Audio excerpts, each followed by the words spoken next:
time now where we do hot takes. You know, we may have something funny, we may have something serious, or we may just want to just talk about what we like. Let me go and pass it over to you, Wes. What you got, Wes? What you got, man? Since we're on the food topic, I know we all have experienced this. When it's all the hype. And it might be a certain restaurant or a certain type of, you go to a city and they known for this type of delicacy, and you be just like, damn. This was all this was about.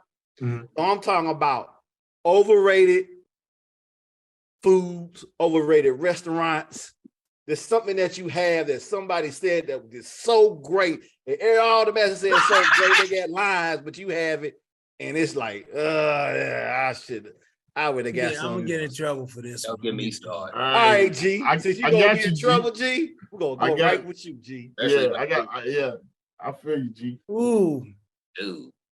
I'm gonna say Papados. Papados. Supposed to be swearing about some Papados. Please explain, big dog. People drive from Indianapolis. They drive from Dayton. They drive from Kentucky to go to Papados. Papados is decent, but I'm not driving from another state for Papados. The only time I go to Papados is when I'm coming back here from ATL. And it was at airport. Night kicking it. We gonna stop at Papados on the way back to soak up that liquor. That's all. Hey, if you either fly to Houston or Dallas, either Hobby or DFW, that's where I go eat Papados. Right there at the airport. Well, I mean, there was one in San Antonio, but Papados 20 years ago when Papados was popping. Well, I used to when I used to go to Dallas and kick it with some of my brothers, we used to go to Papados. Papados was dope then. I think I agree with you now. I believe it's an overrated experience. Well, yeah, I heard y'all talk about Papados. So I went to the menu. I was gonna go one day and they had tilapia. They had tilapia, dog. It's a high-end restaurant, dog. I ain't got no respect for a high-end restaurant to serve tilapia, dog. Hell no. So yeah, I never did. I won't go. They got tilapia on the menu. Nope. That's my choice. I feel you. That's your choice. I feel you. All right, who next? All right, who next? Let's go with Perrin. Man, so my choice, dog. Hey, Ken West, dog Dimitri, dog. Melting pot is so overrated. I haven't been to melting pot. Melting pot is the worst thing place I can ever go to, dog. How you gonna charge me $250 a ticket and I'm cooking? I'm doing the cooking, dog. That's a straight jerk move, dog. and they charge you $12 a drink. No, dog. Dog, our homeboy Dimitri used to work there. That's our dog. He made bank in there, dog. And that place is expensive, but yeah. Melting pot, overrated, dog. Overrated. He still worked there. He owns it. Yeah, he owns it. He's like the general manager with a partnership.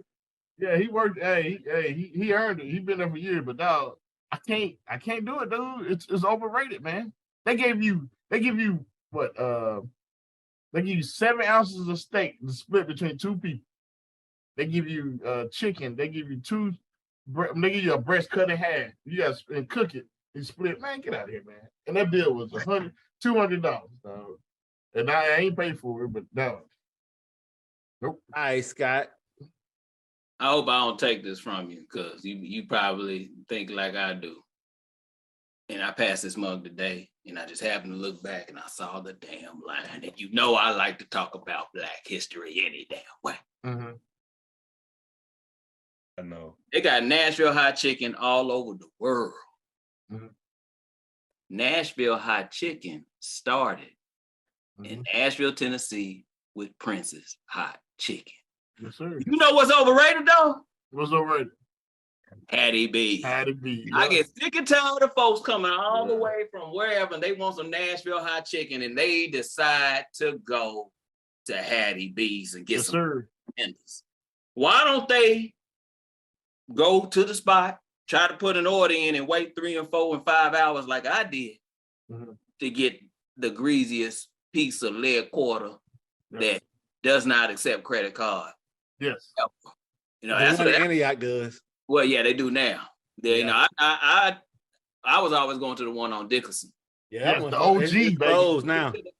To the point where I can place an order at the crib, wait an hour, drive over there, wait out in the parking lot and see every day that you want. And I still wouldn't have my chicken until an hour later after I got there. It's been an hour. But that's where the hot chicken started. Candy, I know you have you know the story as far as how it started. Why don't you explain to everybody how the hot chicken started over at Prince's, please? Oh, listen, man. I'll have to go and look for the specifics. But bottom line, it was an accident, man. Because it's so listen, guys, if you're ever in Nashville, what's the name of the place, West, where it has Hattie B's on Broadway? But it also has Prince's. So Assembly go in Hall. there. What'd you say, Wes? What's it Assembly called? Hall.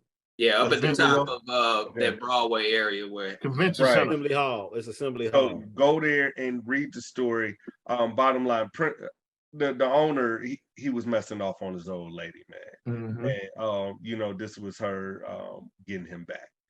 You know what I'm saying? Like with the chicken. That's the short version. I can't remember the specifics, but you know, generally speaking, man, that's how it was done.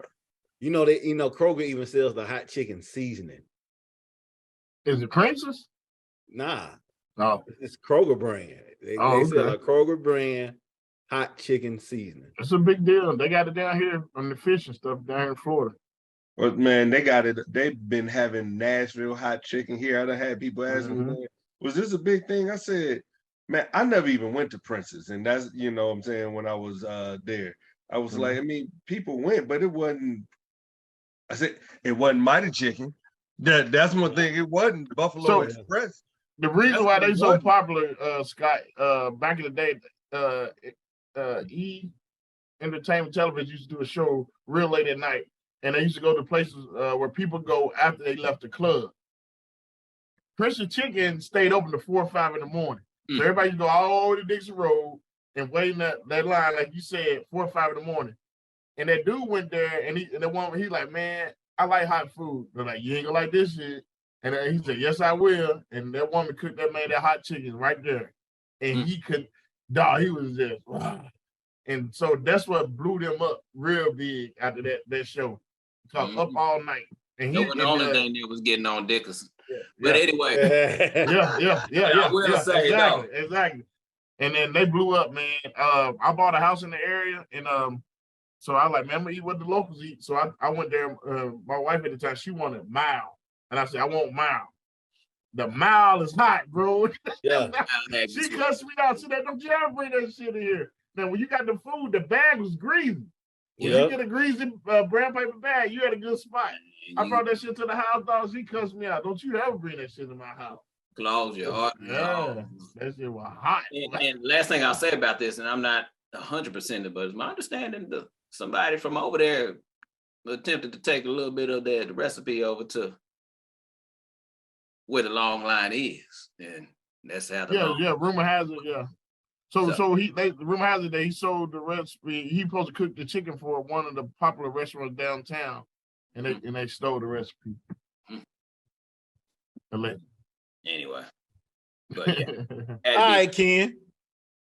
All right, so Ken. What I'm sick and tired of, it's not a restaurant. It's a trend. Uh-oh.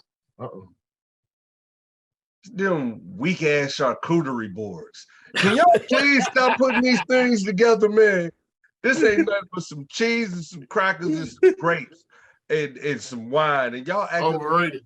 My wife was like, oh no, but you have this. I said, man, listen, it's a cutting board with some deli meats and some cheese and crackers. It's some grapes. This like, are y'all really being fooled into thinking that this is something that's really that good? You know, Yeah. it makes it feel like they got money, Ken. Man, It whatever. make you feel, man. Listen, They got some Oscar Mayer weeders and stuff.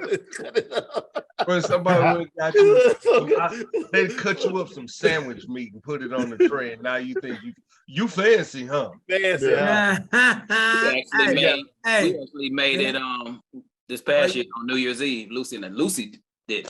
I call it a charcuterie board. Oh my Yeah, goodness. you know what I'm saying? Man, listen, you know who cares about that? Let's just be honest. Women. Hey, And- did and you, they did do you it They like men doing don't it for the care. entertainment, man. let me ask you this? Do you partake in it? Man, if I ain't got nothing else to munch on, you Yeah. Hey, kid, that cheddar cheese be good. You look like a Sweet charcuterie. pecans on it. That Gouda good. Put some Hey, love. you can give a brother some regular lays and I'm good, man. What? They Exactly. got this little sketch with Arsenio Hall eating cheese, and he slapped this dude. Said, "Why you didn't tell me this damn cheese was so good?" Yeah, that Gouda, man. Yeah. Smoked Gouda. That smoked Gouda. Man, put that smoked Gouda, you know what I'm saying, in a dish at a restaurant. You know what I'm saying? We good. I had some smoked Gouda on my street tacos. You know what I'm saying? Fire. Good shit right there. Yeah, yeah. Man, I don't need no charcuterie bowl or He said coochie. charcuterie table. I got. And yes, I'm saying that purposely. All right, yo. All right, guess it's my turn, fellas. All right. I think all majority high-end seafood restaurants are overrated. Because the reason why, you go there, you order a $50 plate or something, and you'll finish it in 2 bites. And I'll be better with just a catfish sandwich. At least I leave it full. And then I'll tell you about some fish you never heard of. It makes you want to buy it, and then you get it, and the plate is this small. Well, that's like those small plates. You know, yeah, maybe a half a deviled egg. And then you sit there, you eat this. I'm like, man, this didn't even tickle my stomach. Yeah. Welcome to Florida. And then once you leave, you leave with a $200 or $300 bill. Yep. And you hungry, and you got to drive to goddamn Wendy's to get you a burger. Yeah, you ain't lying. I spent $200 on 2 bites. Yeah, that's what I don't get, man. They talking about down here. They talking about grouper out of season, $17, $18 a pound. Hey, get out of here, dude. Overpriced food. Red snapper, $22 a pound. Come on, man. And like Wes said, when you order it, they get that little piece of filet about that big. $18. 1, 2. Yep. Just like the owl and the Tootsie Pop.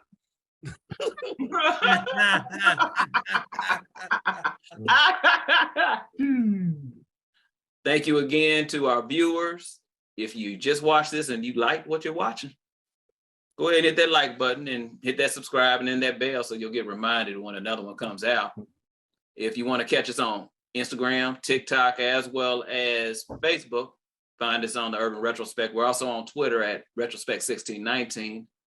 If you want us to review your product, have any questions, shoot us an email at theurbanretrospect@gmail.com. And lastly, to find everything, check us out on www.theurbanretrospect.com. That's what we do. We're trying to make buying black a lifestyle. Thank you again for joining us. And as we always say, peace, love, and retrospect. Hey. Cue the music.